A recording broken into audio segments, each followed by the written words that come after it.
Your man, Louie T. Welcome to the 2020 NFL Draft Wrap-Up Series where your man, Louie T, aims to break down all 32 teams in the National Football League's 2020 NFL Draft using our brand new grading scale from 5 to 1. Each pick will be assigned a score, 5 being the highest, 1 being the lowest. We will then tally up all the scores, divide by the number of picks, which will yield us an overall grade for that team's draft. We'll then move on to the next team in the series picked by you. That's right, you, the viewer out there, are in total control as this is the You Pick format. Simply be the first to leave a comment in the comment section of this and future videos in this series stating 2 things: the phrase next and the team you'd like to see next. Some examples would be Titans, next, Tennessee, 10, next, tighten up, next. You get where I'm going with this. As a matter of fact, the next team up in the series is none other than the Tennessee Titans, a team that made it surprisingly all the way to the AFC Championship last season. What do they have in store for an encore?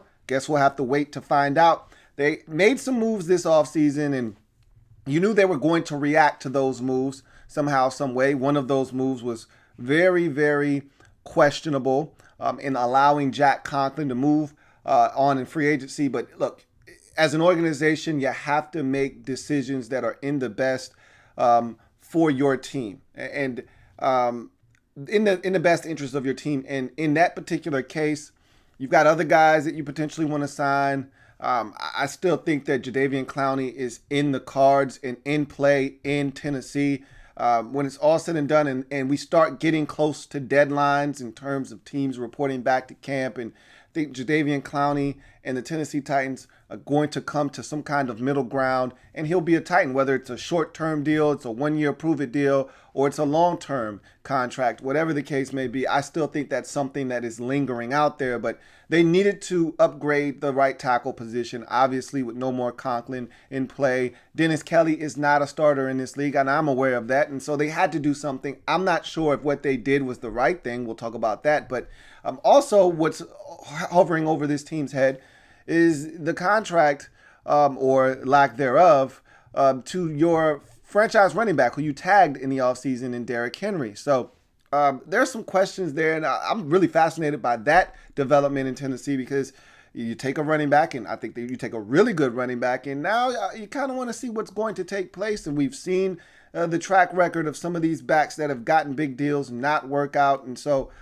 interested to see what the Titans decide to do if they are, in fact, really dedicated to trying to get Derrick Henry under a long-term deal or not, or are they just trying to abuse him for one more year before allowing him to walk and hit the market? We will see. Nonetheless, let's look at what Jon Robinson did in this draft. Very abbreviated draft, only 6 selections. I like these types of drafts, to be honest with you, because usually when you get a draft that's 6 or 7 players minimum, but 6 or 5 picks, generally all of those guys are going to make your football team. You have a clear vision for all of them. Can't say that's the case for this particular draft. Thought it started out a little slow, but I think as you got into the meat and potatoes of this draft, thought the Titans did some really good things with some players that are going to impact this team right away. Let's get to this draft and see what Jon Robinson and company were able to accomplish. As you see all 6 of the selections made in this draft by the Titans on the screen, I'm going to be using my write-ups that I have in front of me. I'll be reading from those to assess each of these picks as we go through this draft quickly. And we start in the first round, 29th overall selection. Offensive lineman out of Georgia, Isiah Wilson is the pick. 6'6", 350 pounds, 35.5-inch arms, 5'3", 240. This is a big man, as I just pretty much spelled out for you. The Titans had to have one of the most interesting virtual drafts on draft night. Whether you're talking about the scene at Mike Vrabel's house, your head coach, or Isiah Wilson's mom telling his girlfriend to get the hell out of the way. There was a lot going on with the Titans on draft night, but one thing's for sure. This is a pick that really, really was interesting in the first round. One of about 3 or 4 picks that were not necessarily head scratchers, but you had right to question the team for pulling the trigger. Here's one of them. 11 games, 10 starts at the right tackle position in 2019 for the Georgia Bulldogs. For his career, 25 games, 24 starts at right tackle. So not a lot of experience. We'll talk about that a little bit later on.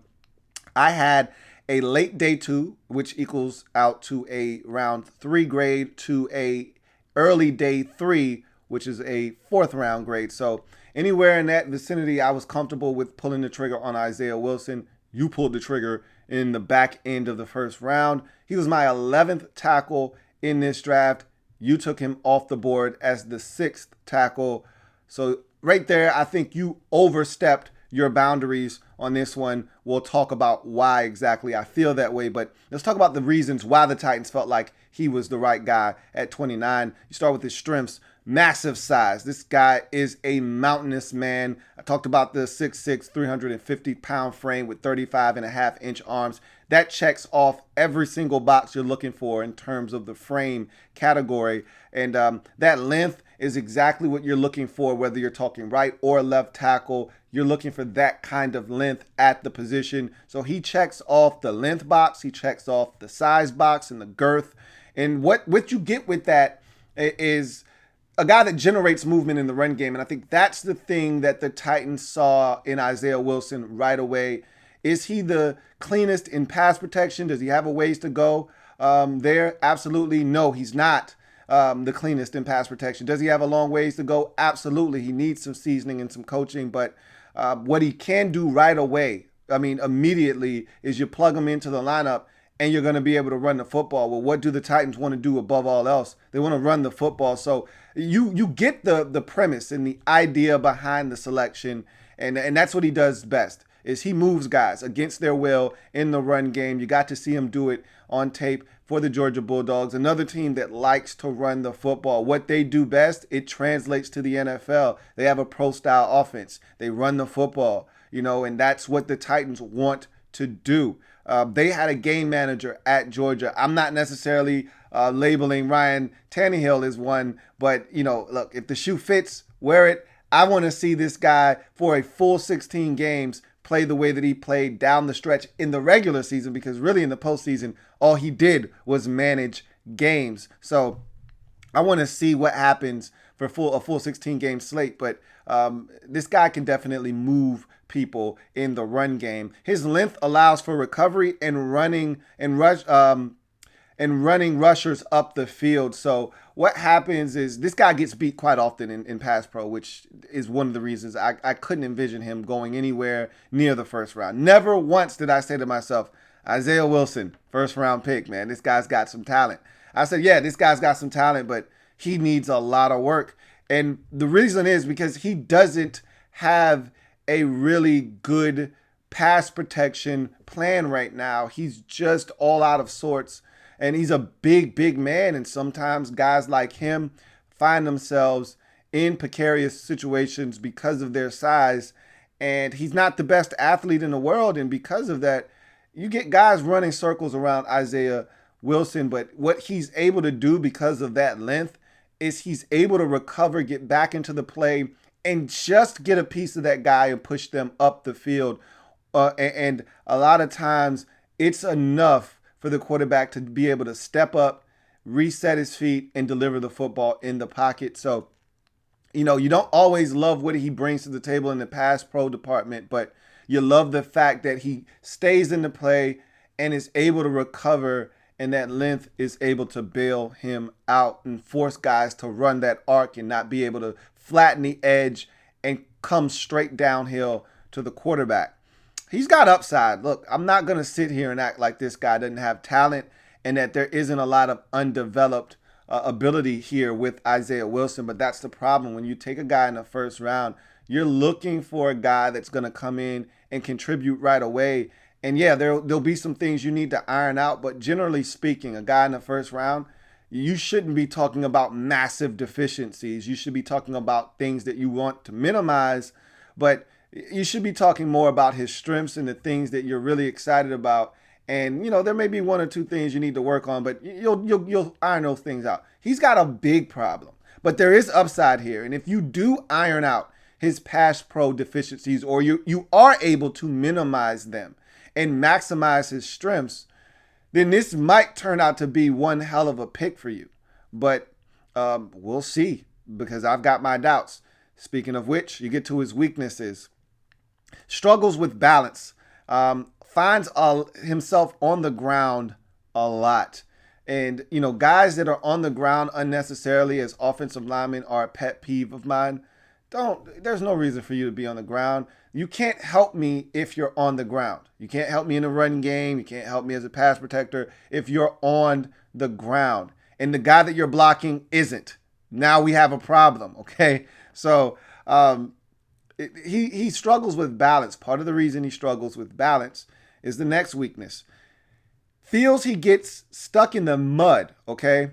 His feet can get stuck in the mud, or his weight can become unevenly distributed, and he can't recover quick on inside moves. And so what happens is you find yourself as a big guy like Isiah Wilson, who may struggle a bit with elite speed off the edge, which he does. You find yourself opening up your hips way too soon because you've got to react to that speed. The way you counterbalance and counteract the speed that you're afraid of is you open up your hips, giving you a chance to be able to push that guy around the arc. Well, if the guy in front of you is smart, he'll threaten you with speed. Then Isiah Wilson will react to that speed by opening up his hips. And then you cross over. Instead of going outside, you go back inside. Now he can't turn that weight. All of his weight is to the outside now. And we're talking 350 pounds, folks. So if you get most of that weight going in one direction, try stopping that weight and turning it quickly to the inside in the other direction and trying to stop a guy who's now running at full speed the other way. Just doesn't happen, and a lot of times he finds himself too quickly trying to shift that weight back over. Now he's off balance. Now he's at a disadvantage. So his feet definitely get stuck. He's a 350-pound guy. That's what happens a lot of times to 350-pound guys, which is why you have to be technically sound. He is not technically sound, doesn't keep his pad levels, his pads square to the line of scrimmage, instead parallel, which allows that door to be open inside. And once that door is open inside, it's hard for Isiah Wilson to shut it. All right. And you go watch that LSU game in the playoffs. Watch him in some situations struggle with an elite rusher like K'Lavon Chaisson. You see it on tape. This guy doesn't handle speed very well, especially when guys are able to get to the inside, and hell, guys are able to get around him, even saying that as well. Could have used more seasoning. Only 2 years of experience at Georgia. I feel like, it benefited him. He made the right decision. I don't know what the advisory board told him. I don't know if they told him he was going to go as early as a first-round pick. I can't imagine the advisory board telling him he was going in the first round. But they probably told him, look, dude, you're no worse than the third-round pick. You'll go potentially in the second round, no worse than the third round. And I think that's what have ultimately happened, because remember, we're talking about one of those premium positions where if you're good, you get pushed up.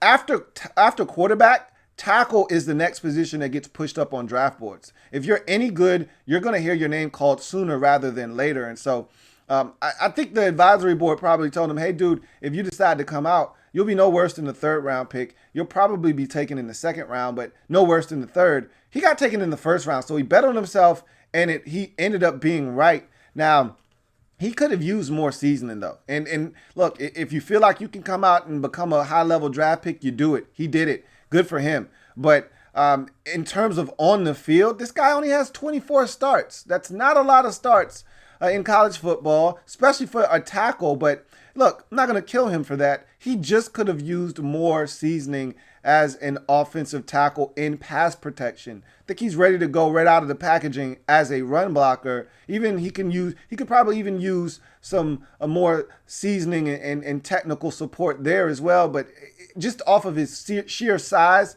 and physicality, he can get it done in the run game. I worry about him in the pass game, and so thought he could have used a little bit more seasoning and gone back to Georgia for one more year. But again, I'm never one to tell a guy what he should or shouldn't do, and he made the right decision because he is a first-round pick. He's not a super athlete, and I'm not telling you anything you don't already know, but he's not Mekhi Becton, okay? And he's got a similar profile in terms of size to Mekhi Becton, but he's no Mekhi Becton in that regard. He struggles with the backside cutoffs on run plays. He struggles to keep guys in front of him. He can't mirror very well. There's a lot of issues with him in the pass game, and He missed 3 games due to an ankle injury in 2019. That's on the Carfax as well. But um, I felt like the Titans they reached for a need here. Now they've got an identity and a brand to protect, and so from that standpoint, this makes sense. They've established themselves as one of the running, physical. We're gonna mash it down your throat, ground and pound type of teams. They've established themselves as that. That's their identity. So they have an identity and a brand to protect. That being said, I felt like they reached here at 29. Instead of allowing the draft to come to them at a position of need, they reached for a position of need, and it may ultimately work out for them. He may turn out to be everything they thought he was going to be and then some. I just thought that this was a little early. I feel like they overstepped their boundaries here. One of the more egregious reaches in the first round for me was Isiah Wilson here in the first round. There were some reaches that I didn't necessarily feel comfortable with. This was one of them. However, he may turn out to be exactly what the Titans need at the right tackle position. He'll help them run the football, and that may be all they're really worried about at this point. They'll figure out the rest as they go, but they need a guy that's going to help them be able to run the football, and Isiah Wilson can definitely help you do that. But in the first round, 29th overall selection, offensive lineman out of Georgia, Isiah Wilson for me is a 3. I just think the Titans really jumped the gun on Isiah Wilson, and I can't say for sure that had they passed up on him, he would have still been there at 61.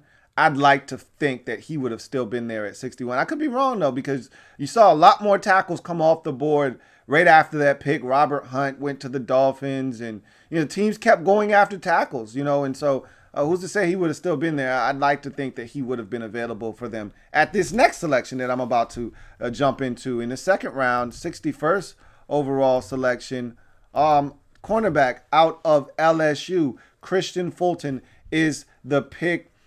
6 feet, $197, 4.46 40. 1 tackle, no sacks, no forced fumbles, 14 pass breakups, 1 INT in 15 games for the national champion LSU Tigers. In his career, 2 tackles for loss, 1 forced fumble, 23 pass breakups, 2 interceptions in 28 games at LSU. Second round grade is what I had on Christian Fulton. I had him as my 7th rated corner in this draft. And you got him as the 9th corner off the board. I'll give you my comp for him a little bit later on, but I really like Christian Fulton, probably more so than many do in this draft. This is a guy that is ultra competitive, always around the football. Does he have some faults and some things that could get him into trouble at the next level? Absolutely. But is he the kind of guy that you can win with in this league? You betcha. You have to start with his requisite height and speed. This guy is 6 feet, which is usually a check at the cornerback position, and he's running a sub 4.5, 4.46 40 to be exact. So both of those boxes get checked off. Could he be a little bit heavier at 205 or 207 pounds? Absolutely. He's 197, but you can deal with that, and that's fine at this level. And so he's got the requisite height and speed you're looking for. Competitive cornerback, always looking to get his hands on something or someone. That's a good thing and a bad thing. It's a gift and a curse. I love the fact that he's ultra competitive at the line of scrimmage, and he's ultra competitive. And when I say ultra competitive at the line of scrimmage, I don't mean in the sense of laying hands on guys. I would actually like him to be more competitive and more aggressive at the line of scrimmage, but he's usually in press. He's usually mirroring that guy off the line of scrimmage from press coverage. There's not a lot of 7 to 10 yard cushions where he's backed off and the guy gets an easy completion underneath. The thing I love about his tape is at LSU, they trusted their corners on the outside. All right, guys, man them up. We're going to do the rest. You guys hold it down on the back end. And they had 2 of the better corners in college football when you look at them as a tandem. So he had to hold it down because the guy opposite of him was a freshman. Teams went after him. And by the end of the season, teams were going away from him because he was such a beast. So Christian Fulton had to be really good. And I thought that he was, and he did do his part on his side of the football. And so he can be handsy. We'll talk about that a little bit later on, but he's very, very competitive, and I love that about Christian Fulton. Excellent plant and drive. For those instances where he is 7 and 10 yards off, he is a guy that can key quarterbacks' eyes, stick his foot in the ground, and drive on the ball and be competitive at the point of catch. Again, no free meals underneath against Christian Fulton. You want to eat, you're going to have to pay for that meal. Nothing free, nothing cheap underneath on Christian Fulton, and that's because he plants and drives on everything. Sticks his foot in the ground, drives on slants and routes going across the field. He's got the ability to stick his foot in the ground and drive on outbreaking routes. And he's got the ability that if you make a mistake, he can make you pay for a mistake. Now, I saw some dropped interceptions on tape, and the 2 interceptions can be a bit of a alarming situation.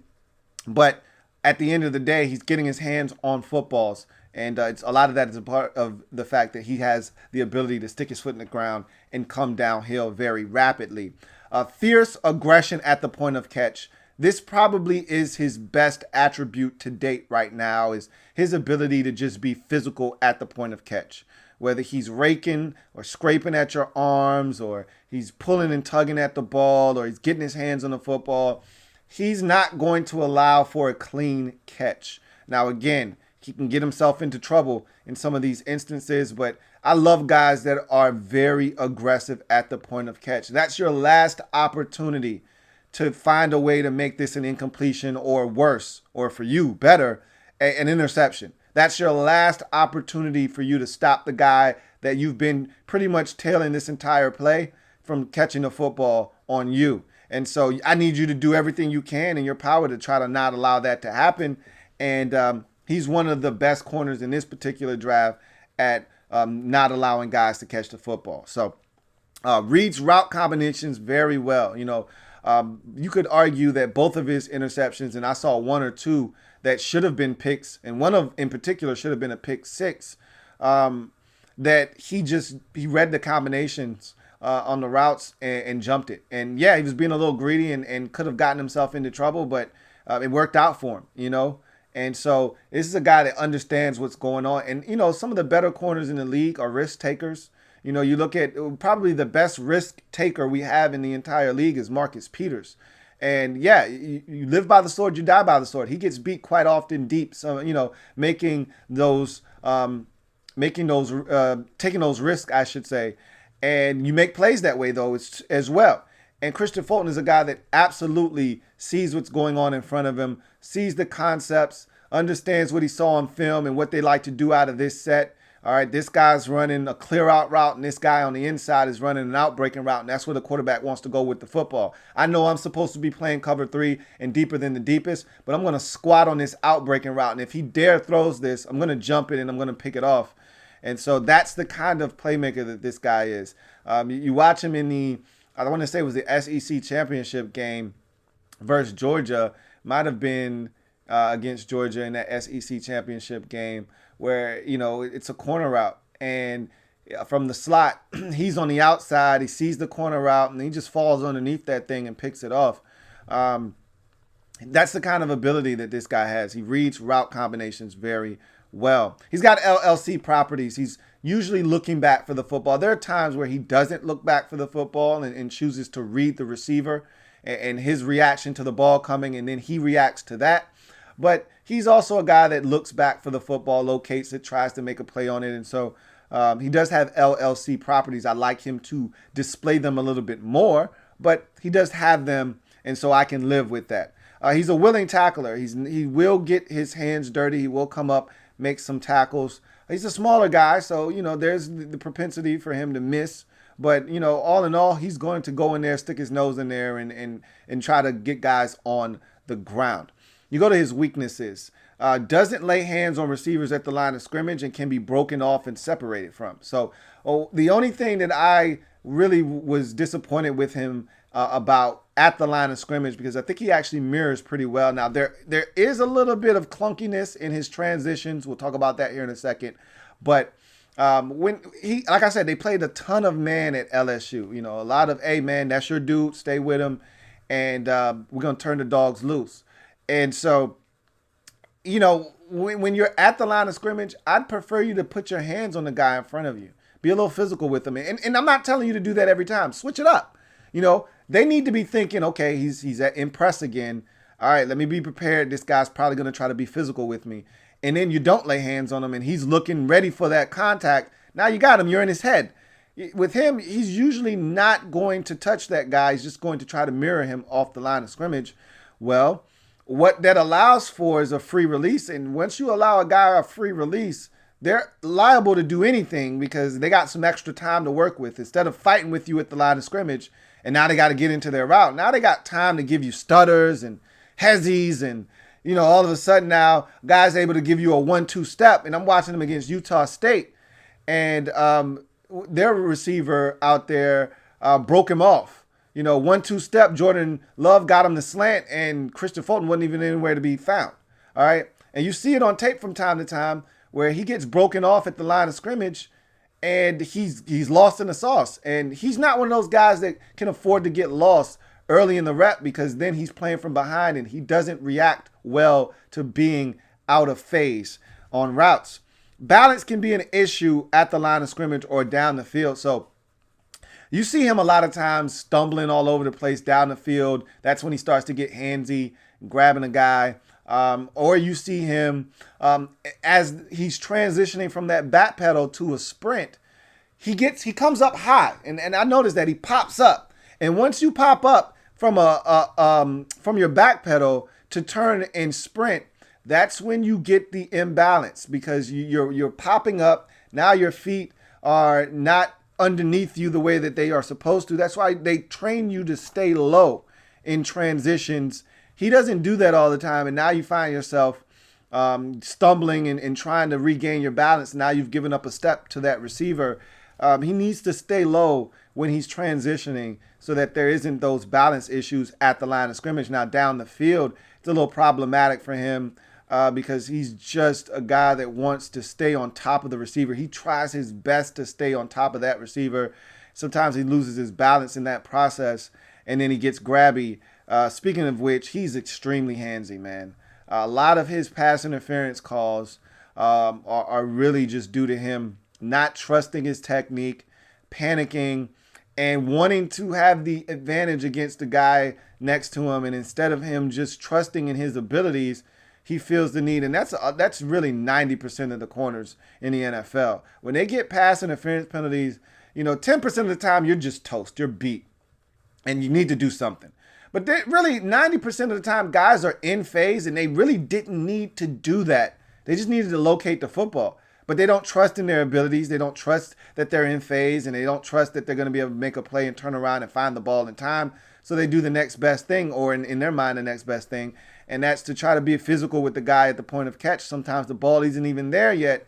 And so he's one of those guys, he'll be right in the hip pocket of a receiver running a slant, but he just wants that little edge. And so he'll pull that guy just even closer to him so that he can knock the ball down.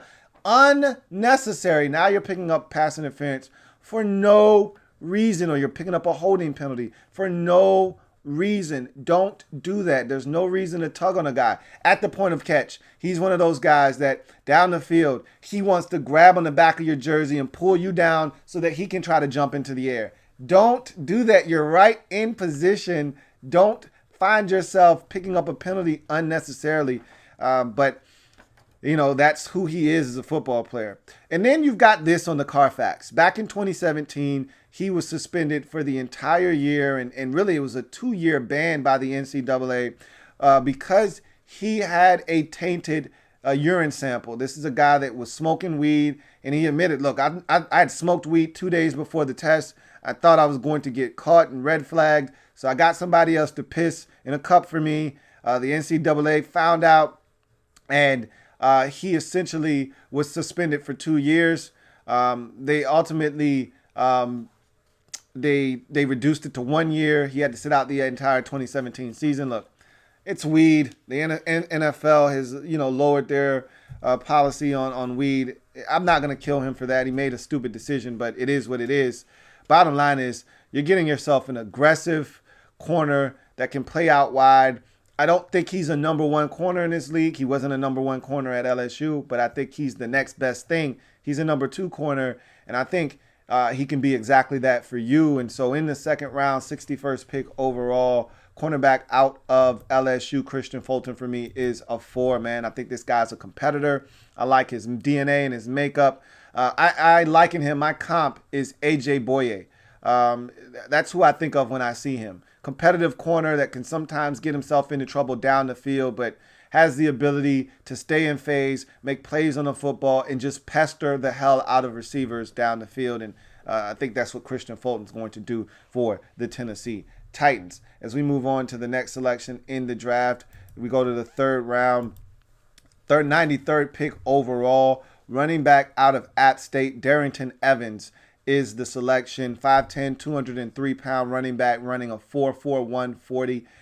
He was the 9th running back taken in this draft class. I had him as my number 5 running back in this draft. So I was extremely high on Darrington Evans, probably a little bit higher than most. At a late second to a mid-third round grade. You get him in the third round, so I love the value there. 255 rushes for 1,484 yards and 18 scores on the ground to go along with 21 catches for 198 yards and 5 scores receiving. And then 16 returns for 386 yards and a touchdown in the kick returns game as well. In 2019 for his career, 482 rushes for 2,888 yards and 25 scores on the ground. For his career receiving, 39 receptions for 319 yards and 12 scores. And then in the kick return game, 56 returns for 1,439 yards and 3 return touchdowns. So not only are you getting a guy that can run the football, but you're getting a guy that can help you in the pass game and can offer you some special teams value if you wanted to tap into that as well. I'll give you my comp for him a little bit later on, but speed is first strength. The 4.41 is legit. That's game-breaking, game-changing speed. You see it on tape. So that is definitely something you get with him. And along with that speed comes acceleration. This is one of those guys that hits a hole. Good luck trying to catch him. Not many did in the Sun Belt Conference. And hell, you even got to see it against Penn State on a kick return for a touchdown back in 2018 where he just takes off. And and this is Penn State we're talking about. Nobody could catch him. They weren't even close. So this is a guy with tremendous acceleration. And quickness is also one of his strong suits. A guy that definitely can make you miss out in space, put a 1-2 step on you, and leave you in his wake. And that also aids him in the receiving game. You want to run a little arrow route over the middle of the football field.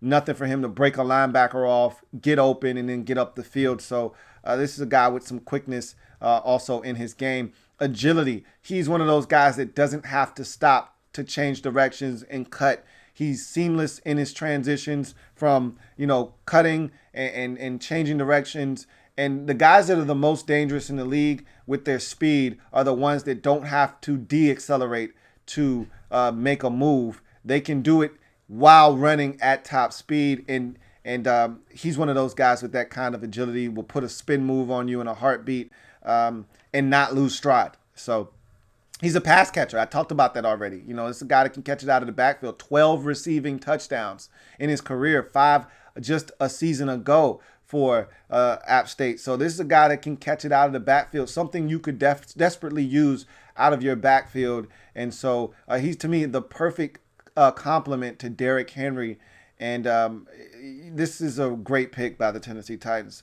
His vision is off the charts. Love this guy's ability to probe the hole and then see things before they happen, set them up, and then take advantage of things that he set up. Pressing the hole, stick his foot in the ground, vision to see the cutback lane, and then stick his foot in the ground and go much faster than slow. So this is a guy with some vision that can set things up. And, the old adage, slow to explode through the hole. This is a guy that definitely is able to do that. Speaking of which, patience. This is a guy, like I just said, that sets things up, allows his blockers to do what they have to do, allows them to set things up, and then he takes advantage of the holes that they create. Make you miss. He's a guy that can make you miss. And I love guys at the running back position, which is why I was so high on Darrington Evans, that can be their own blocker. Look, sometimes there's going to be an unblocked defender. There's going to be one more guy that then you can account for in the run game.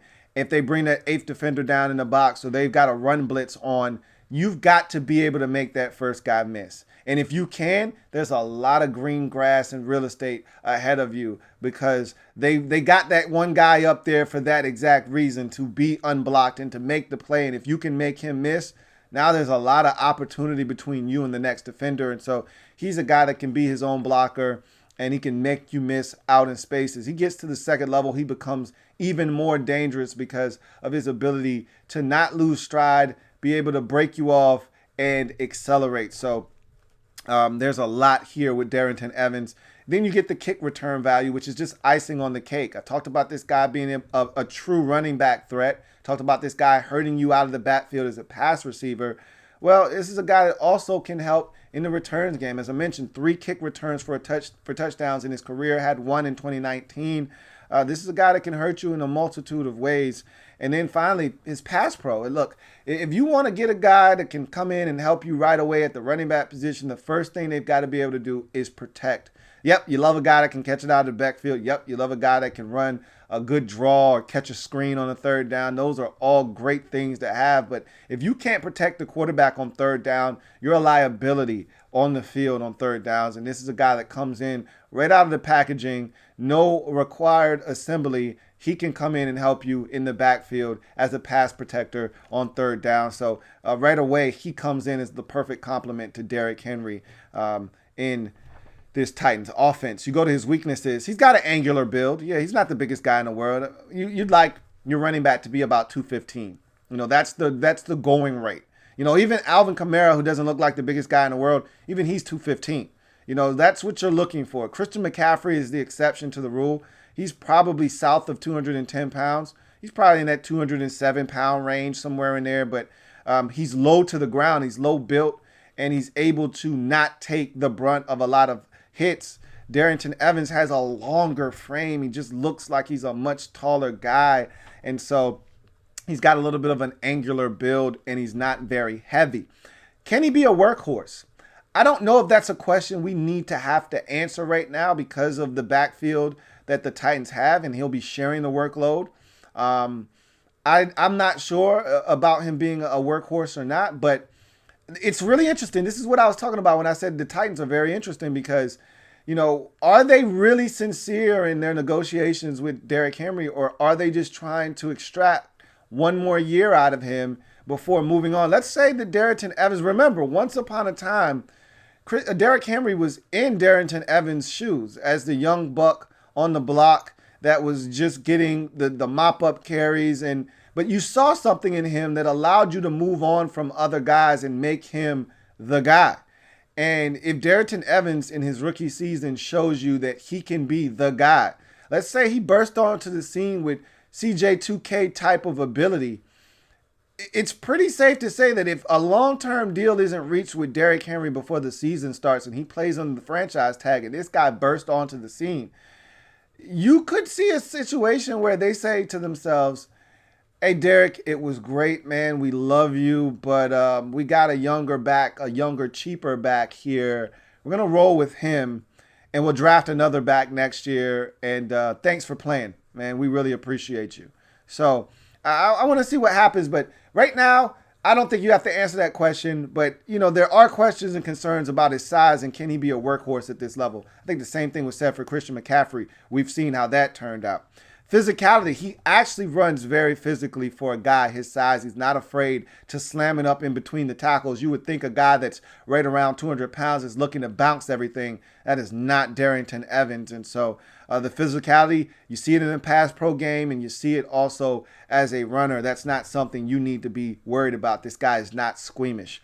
And then contact balance. I've always said that one of the most elite traits a running back can have outside of speed is contact balance. Look, you can have all the speed in the world you want, but if you are one of those guys that gets tripped up by somebody grabbing your shoelace, then your speed is going to be rendered insignificant a lot of times, because that last defender, all he's got to do is breathe on you and you're going to fall, or you're going to trip over the turf monster. What used to drive me crazy with Clinton Portis is that he lacked contact balance. And so even though he had speed to go much faster than slow, all a guy had to do was get a piece of his ankle. All a guy had to do was touch him on his knee, and he'd go stumbling and he'd end up falling. Or he'd make a sharp cut, and that cut would be too sharp for him, and he'd go stumbling and he'd fall.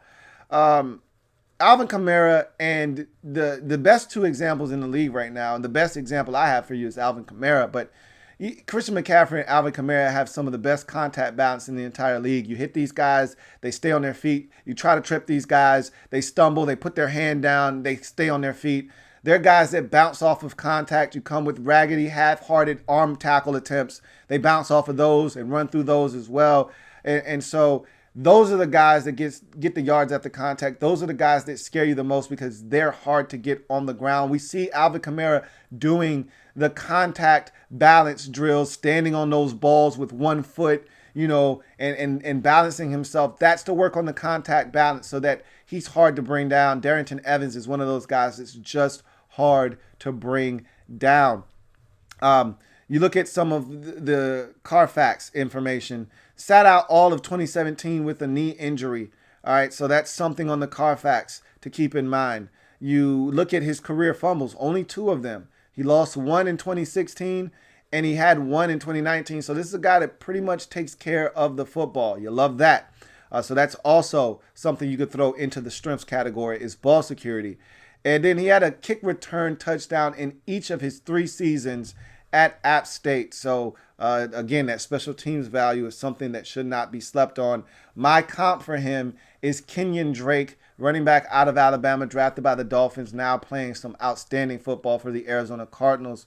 If you can get that out of Darrington Evans right away, with Derrick Henry still on the roster, you got yourself something. He could evolve into a do-it-all number 1 back in this league. But right now, you're not asking him to do that, and I think he's going to be a perfect fit in this offense. And because of that, in the 3rd round, 93rd overall pick, running back out of App State, Darrington Evans, for me, is a 4. I love this selection. I love where you got him. I love his profile, and I love the fact that he doesn't have to come in right away and be the guy. He's the perfect complement to Derrick Henry if I've ever seen one. And so I think that's a great selection by the Tennessee Titans. You go to the next draft pick for the Titans, 5th round, 174th pick overall, defensive lineman out of NC State, Larrell Murchison is the pick. 6'2", 297 pounds, 33-inch arms, 5'0", 540, 12 tackles for loss, 7 sacks, 2 pass breakups, no fumbles forced, no block kicks in 12 games for the Wolfpack. For his career, I should say, 20 tackles for loss, 11 sacks, 4 pass breakups, no forced fumbles, 1 interception in 25 games for the Wolfpack. I had a 6th or 7th round grade on him, so this was a little early for me. I'll give you my comp for him a little bit later on, but his strengths, he plays hard and aggressive, man. He plays with aggression.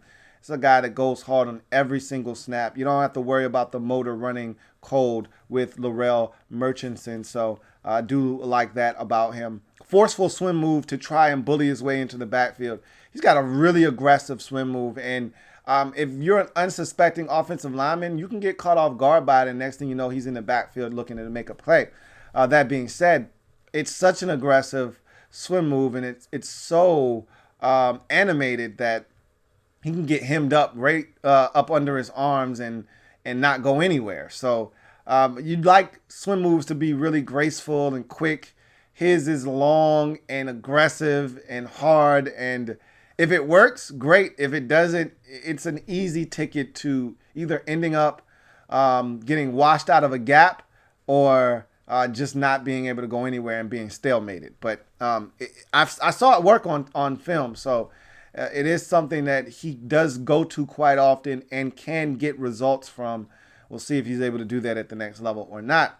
He probes for ways to find the edge. He's always looking for a way to turn the corner against an offensive lineman, whether it's a tackle, a guard, or a center. He's always looking to find that edge to get up the field and get around to get into the backfield. And so, again, that's where that motor comes into play. He's always searching, probing for a way to get through to the other side of the line of scrimmage. He has an undeveloped secondary spin move. Now, I saw this spin the first time I saw it from him, and I was blown away because it was so fluid. And this guy is anything but fluid when you talk about athleticism.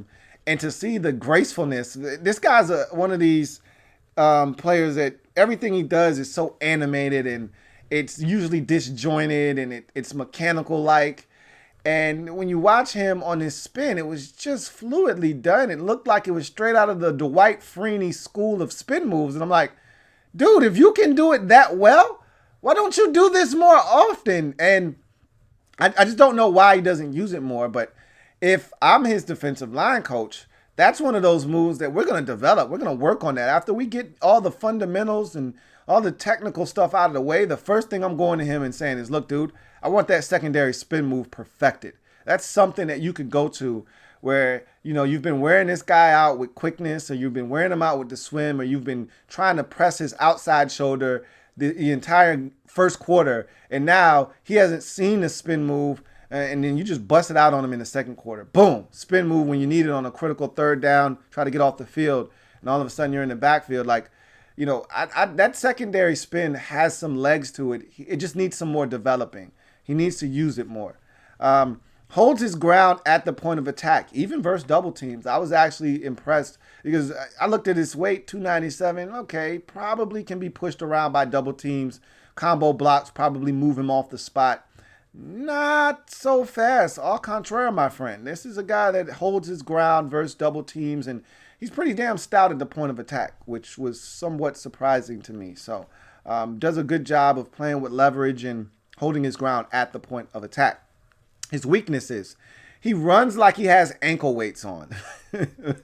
If you've ever seen somebody run, if you've ever had ankle weights on yourself, then you know how hard it is to get your feet off the ground with ankle weights attached. He looks like he's got on 20-pound ankle weights on both of his ankles, and his lower body is just extremely tight. His feet barely leave the ground when he runs. It looks like he is in excruciating pain when he runs.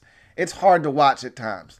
But somehow, some way, he's able to get from point A to point B and do what it is he needs to do.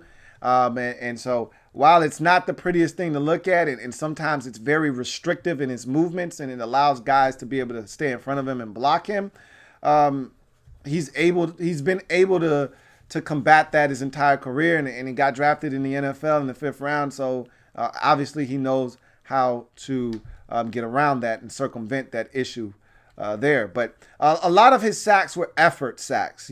Quarterback either held on to the football, quarterback-induced sacks where they ran into a sack or held on to it too long, or one of his teammates got there first and he cleaned it up. But again, there's something to be said about guys that get effort sacks because that means you don't give up on plays. But he's not a win immediate, and that's the guy you're looking for. Like, those 7 sacks are misleading because you see that number and you think to yourself, oh, we got us a pass rushing interior defensive, tackle, and we just lost Jarrell Casey and traded him away. I think that was a mistake, especially for what you got for him. You gave him away for a hot ham and cheese sandwich. Like, why? This is a guy that, he's probably getting up there in age and maybe not as effective as he once was, but a 7th round draft pick? Are you serious? I've seen lesser guys go for more than that. So anyway, that's nor here nor there.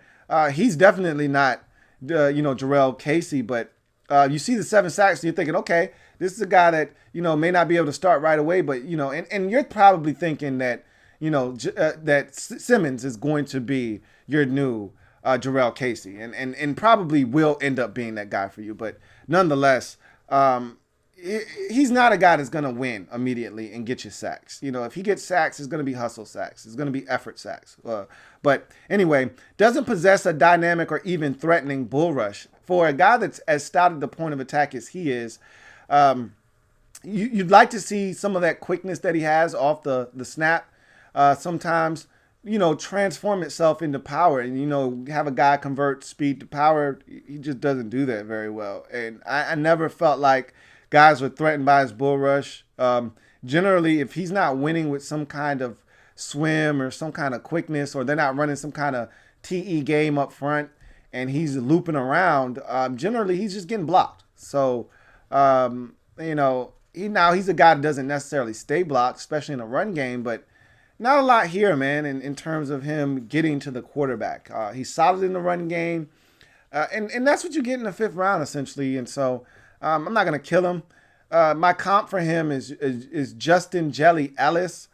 Now, keep in mind, Justin Ellis ran about a 5.2, and this is not a compliment that I'm giving him here. Justin Jelly Ellis is a 330-pound defensive tackle when he was drafted out of Louisiana Tech to the Raiders. And he is now a 345, 350-pound nose for the Ravens. Like, that's not a compliment, but that's how slow and sluggish he moves sometimes. That I can kind of comp him to a guy that's 330 pounds, but he's a solid guy. To me, he's no more than a backup. He's a rotational depth defensive tackle, and you need those guys on your football team. So in the 5th round, 174th pick overall, defensive lineman out of NC State, Larrell Murchison, for me, is a 3 as we continue on in the Titans draft and wrap their draft up with 2 7th-round selections, the first of which 224th overall quarterback out of Hawaii, Cole McDonald, is the pick, E-I-E-I-O. 6'3", 215, 4'5", 840. And, a lot of people slept on the quarterback position as a need for the Titans. I was actually shocked they didn't go after quarterback a little bit sooner than this. I mean, think about your roster right now. Maybe they ultimately do something, but the only other quarterback on the roster right now is Logan Woodside. Do you actually feel confident and comfortable that if something were to happen to Ryan Tannehill, and we know in the past Tannehill hasn't always been the cleanest bill of health, that Logan Woodside is going to come in and play quality ball for you? Like, I'm just asking, for a friend. So, I like this pick here. 511 pass attempts for 326 completions, which equals out to a 64 completion percentage for 4,135 yards, 33 touchdowns, 14 INTs in 14 games, also 101 rushes for 383 yards and 7 scores.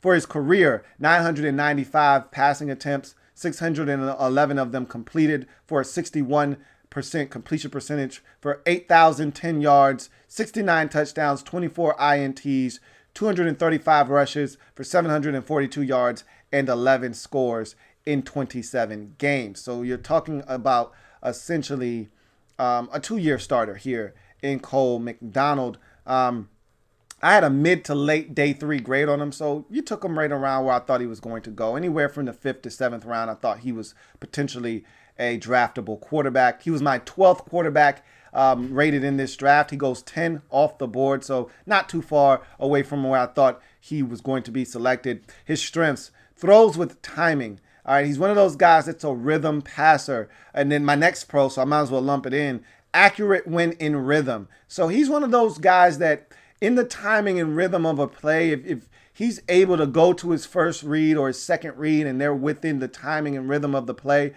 he's really accurate when he's comfortable.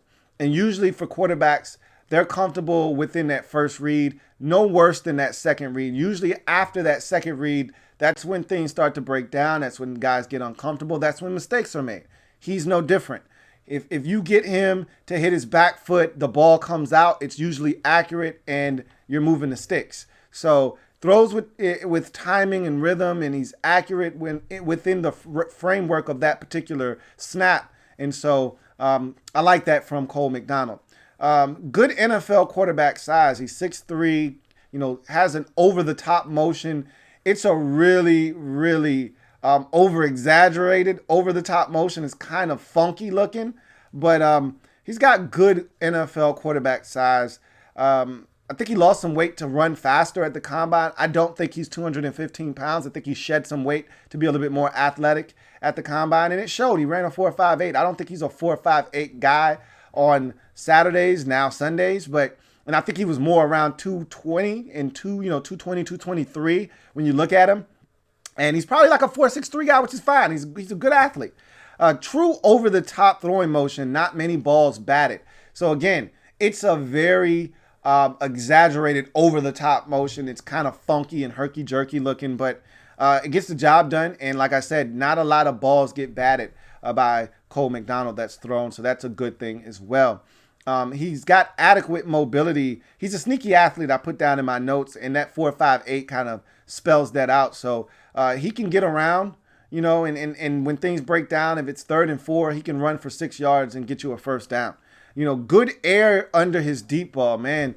You know, at Hawaii, they air it out. They always have, always will. They have one of those air raid type of attacks. I mean, the man threw it over 500 times this past season out there for the Rainbow Warriors. So this is a guy that threw a bunch of balls deep. It wasn't a bunch of dink and dunks. You know, this is a guy that's stretching the football field vertically and get some good air under his deep balls. Same thing can be said for Ryan Tannehill. So like that about him. Also, plus arm strength. You know, he can get it to all 3 levels. No issues throwing the football to the outer hash. So, and the opposite hash, he's got good arm strength. He can get the ball wherever it needs to go. And so there's a lot to like here with Cole Mcdonald. But there's also a lot of things that give you pause. Weaknesses. Too often he doesn't see defenders, especially over the middle of the football field. There were some cringeworthy throws over the middle of the field where I'm just like, dude, how did you not see that linebacker sitting there? How did you not see that lurking safety over the middle of the field, that robber waiting on you to make that exact throw that you just made? A lot of times, too, he thinks he can clear that backer or that safety and put enough air on it to get it over that guy, and he just doesn't. But I think a lot of times he just didn't see those guys. Throw it over the middle thinking he had an easy completion, and it gets picked off. Doesn't handle pressure very well. A lot of his interceptions came when he was under duress. And he'll throw some moon balls up for grabs, and he'll throw some ill-advised throws because there's a little bit of pressure and he's under duress. That's something you can coach out of a guy's game, however. You can pound into a guy's head. Look, if it's not there, you don't like what you see, you're not comfortable, throw it away. You can pound that into a guy's head. You can recalibrate a guy's thought process in terms of getting rid of the football. So I'm not going to kill him for that, but that was something that he struggled with at Hawaii. Lacks true pocket clock. Now this is a problem because generally either you have a feel in the pocket or you don't. He's one of those guys that will stay in the pocket, thinks he's going to be protected for 5 seconds, doesn't understand that, hey dude, that alarm should have went off a long time ago. You got to go. You got to make a decision. Either you're going to cut it loose or you're going to go, but you can't stay here. It's not safe here. And so you'll see this guy get clobbered in the pocket and fumble the football away. And it's just a lack of awareness of what's going on around him, a lack of an internal clock. And so I'd like to see him have a little bit more pocket presence and understand that, or pocket awareness rather, and understand that, dude, you got to go. It's not safe here. You know, you've been here much too long. You've got to do something.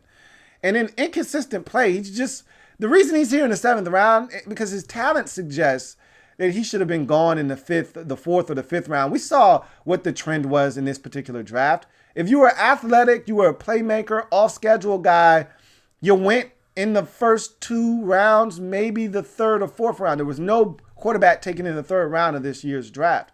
You know, a guy like Cole Mcdonald could have easily been taken in the 4th or the 5th round. But his inconsistent play made it easy for him to be a 7th round pick, and he could have easily went undrafted, and I wouldn't have batted an eye because his accuracy sometimes is lacking. There's some really head-scratching turnovers.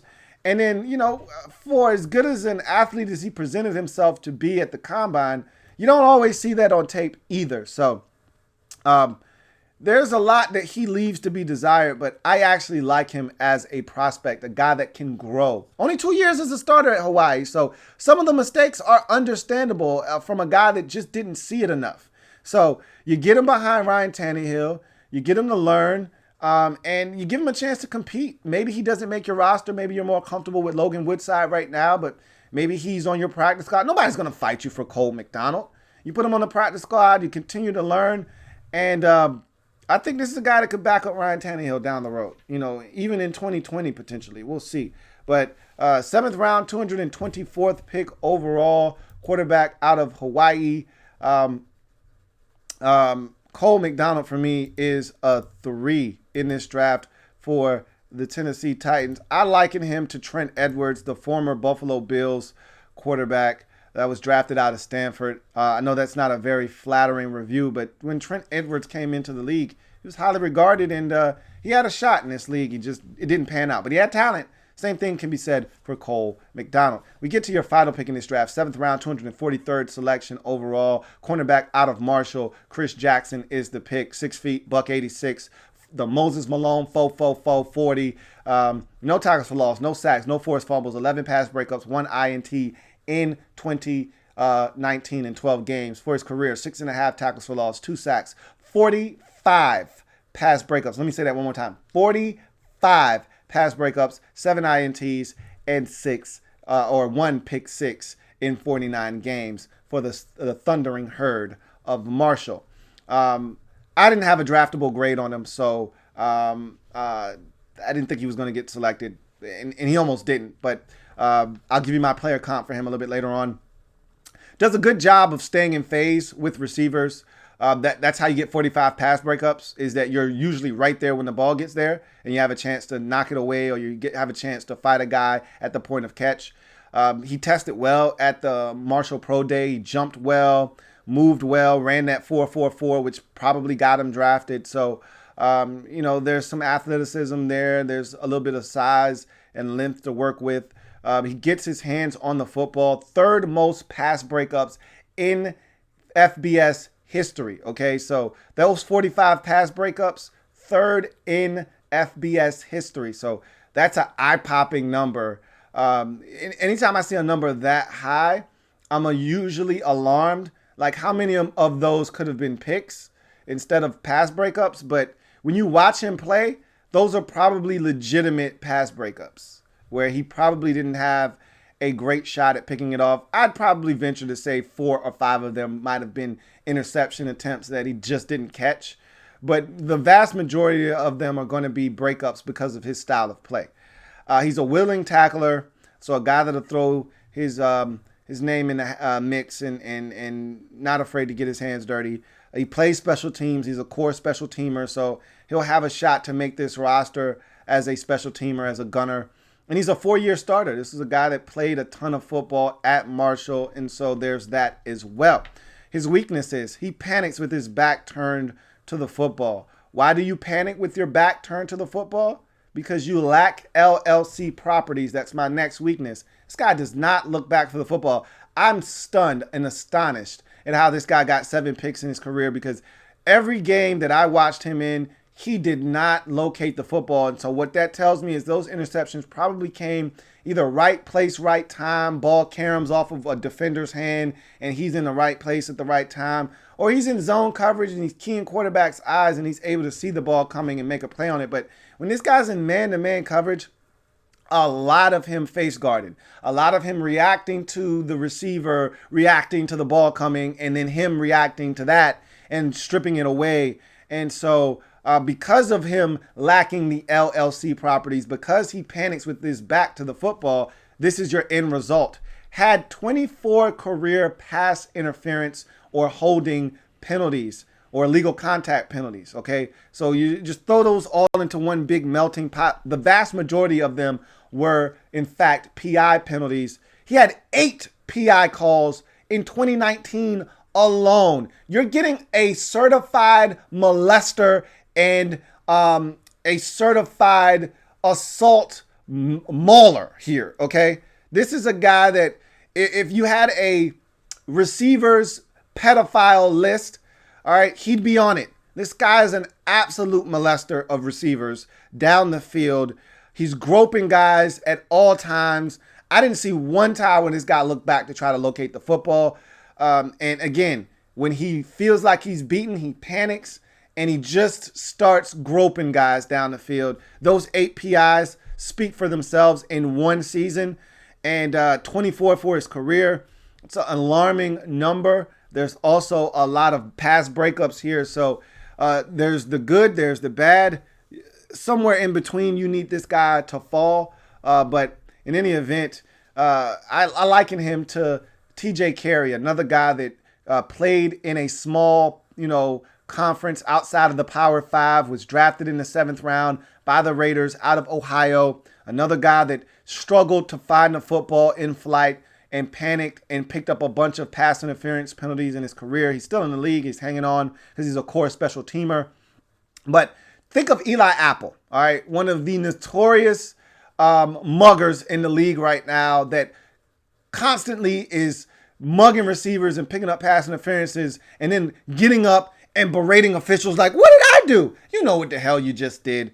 That's Chris Jackson. Good luck with him. In the meantime, you can always put this guy on special teams and have him help you there. But this guy's going to struggle if he doesn't clean up his act down the field. In the 7th round, 243rd pick overall, cornerback out of Marshall. Chris Jackson for me is a 2 to wrap up this Titans draft. You know, I do not have patience for guys that do not look, locate, and contest. Chris Jackson does none of those things. Maybe the contest part, but can't find the football, hard to pick it off. And so, not a bad draft. I thought it started off a little rocky with the selection of Isiah Wilson, but I thought you made 2 back-to-back extraordinary picks that fit into what the Titans do with Christian Fulton and then the running back Darrington Evans out of App State. So I love those selections. I actually really like the selection of Cole Mcdonald as well as a developmental guy that can be behind Ryan Tannehill. So it was a solid draft, all in all. And, it wasn't great, wasn't an earth-shattering draft, but you got some impactful guys that are going to come in and help you, including Isiah Wilson, who is going to help you right away. Can you minimize the weaknesses while he's still learning and maximize his strengths is the real question. But nonetheless, for John Robinson and company, it was a 3.17 draft, and that amounts to a B-. Solid draft. And for a team that made it to the championship game, you're not going to have a bunch of roster spots available, and you're going to have those guys step up and play for you again. And so I like when teams kind of keep it status quo. You did some things to help you. You had some guys leave in free agency. I would have liked to have seen you take a receiver, being that you didn't pick up the 5th-year option on Corey Davis. It would have been nice to have taken a receiver in the mid-rounds, but you didn't have a 4th-round pick, and maybe that 5th-round pick could have been a wide receiver. But whatever the case may be, you did what you did. Solid draft, and so we'll see what that does for the Titans in 2020 and moving forward. I'm your man, Louie T, signing off. Remember, if it's not your man T, it's not the best NFL coverage. It could be. Check out the Louie T Network podcast. Brand new episode just dropped. Some really good content. I actually talk about the Titans specifically in this episode. So check that out on wherever you get your podcast, whatever platform you're listening to podcasts. Wherever podcasts are available, the Louie T Network podcast is available. Also, make sure you subscribe to this channel if you haven't already done so. Turn on that notification bell so you don't miss a thing. Also, if you want to stay abreast of what's going on, make sure you're following me on socials at Louie T Network on Twitter and Louie T Network _ on IG.